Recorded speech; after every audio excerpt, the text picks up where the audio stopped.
Anytime I'm putting a treatment plan together for my ADHD patient, I'm always very careful about what supplements I'm going to recommend because there can be definitely a lot of different interactions with different medications. And I always want to triple check just to make sure it's not going to be having detrimental effects. So these are the supplements that I would say that you should never take, or just be very careful about taking them so they don't give you detrimental effects. So the very first one has a lot to do with someone with ADHD is possibly taking an antidepressant, along with also taking maybe Adderall or some kind of stimulant medication because they're dealing with both depressive symptoms as well as other ADHD symptoms. Now, people need to understand that there is two different pathways that we're dealing with here. We're dealing with serotonin, which is completely different than also dealing with dopamine, which is completely different. And the thing is that when people are trying to improve both of those, they might decide to take a bunch of different supplements that might help with one, such as helping improving serotonin. And so one of those supplements that can help improve that is 5-HTP.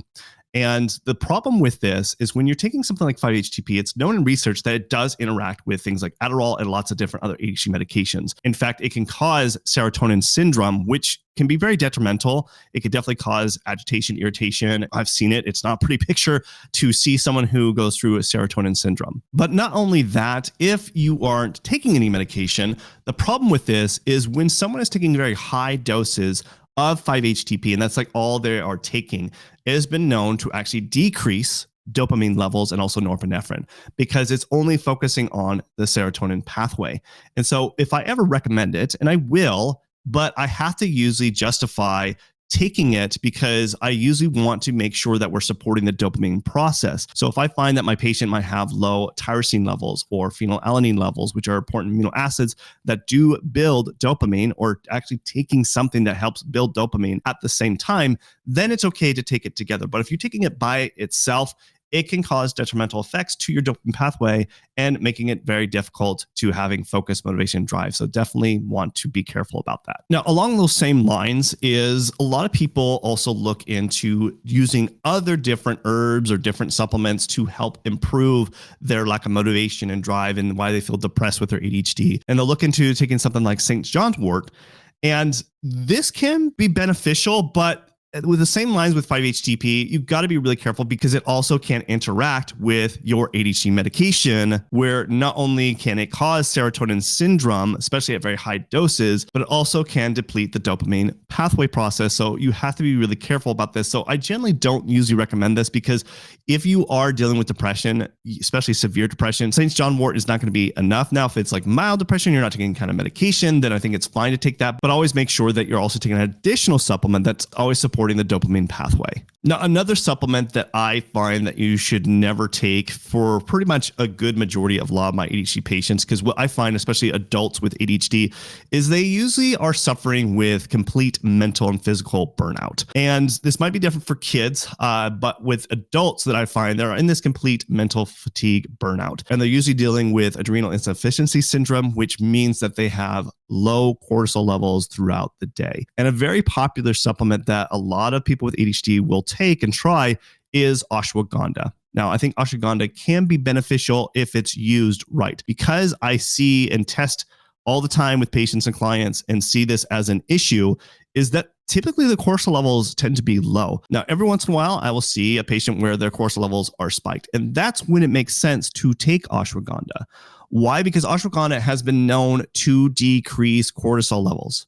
Now, what if your cortisol levels are low, which in my experience, a good majority of people with ADHD tend to be low in cortisol. What the side effects you're going to experience, and you maybe have experienced this as well, and I've experienced it when I was testing out ashwagandha, is that you can feel very numb, depressed, and it's just not a good feeling. So if you ever experienced this, let me know in the comments section below, because this is pretty common to see this happen. But ashwagandha can be beneficial if you do have high levels of cortisol, because it will lower that down. So what I recommend here is if you feel like, it does benefit you, then take it at night. Usually, at nighttime, that's when you want your cortisol levels to be low anyways. The problem that people run into is that they're taking it first thing in the morning or afternoon, and then they wonder why they feel that lack of motivation throughout the day. And this is why I don't recommend it for most people. Now, another very popular supplement that a lot of people take, and when they're looking to supporting their ADHD health, is fish oils. Now, I do recommend fish oils. I think fish oils can be really beneficial for omega-3s. Now, what I'm referring to here is some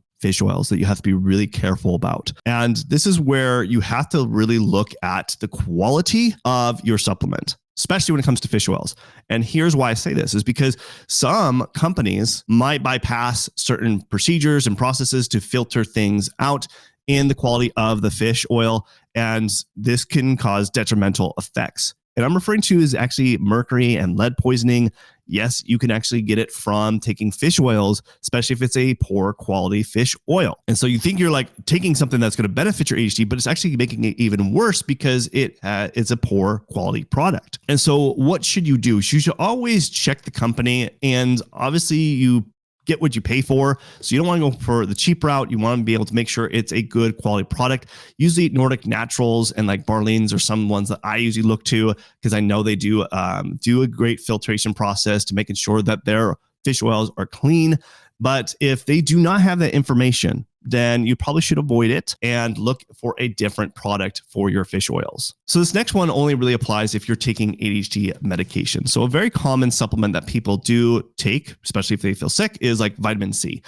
Vitamin C can be great, but if you're taking ADHD medication, you have to be really careful here because it does interact with your ADHD medication. It actually will decrease the effects. It can cause some, terrible side effects when those two interact with each other, where it could be very inconsistent for you. It can cause maybe possibly different mood changes that you don't want to be experiencing. So if you absolutely have to take vitamin C, then make sure you take it completely opposite of the day. So maybe you take your ADHD medication in the morning, then take it at your vitamin C more at nighttime. So that way you don't have to deal with the terrible side effects from the interactions of those two. Of course, there is great supplements that can be very beneficial for ADHD. So you should watch this video next where I do actually talk about the supplements that I think every ADHD person should take. So watch this video next.